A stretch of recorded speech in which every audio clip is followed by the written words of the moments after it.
υπάρχει ένα ποίημα του Έλιοτ που μιλάει για κάποιον που είναι 80 χρονών και δεν έχει αύριο.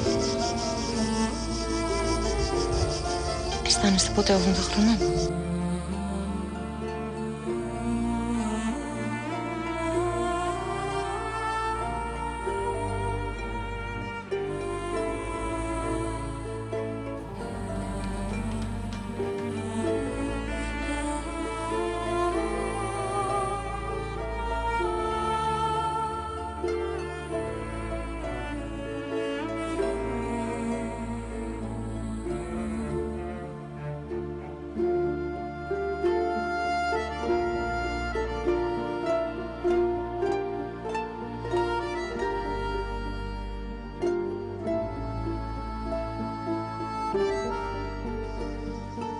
Τον τελευταίο καιρό πριν φύγω ήμουν σαν τυφλός.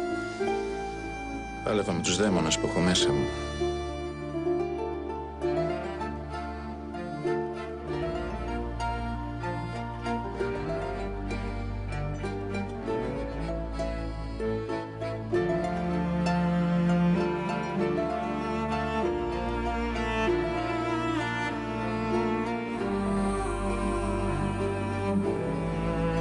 Οτιδήποτε για να μεγαλώσει είχε ανάγκη από αίμα και δάκρυ.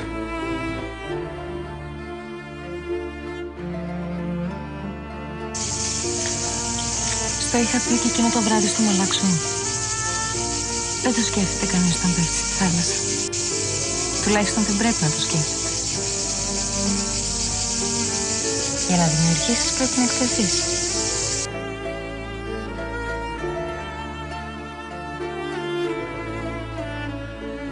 Φοβάσαι. Τι φοβάσαι? Η ζωή θέλει βιασμό.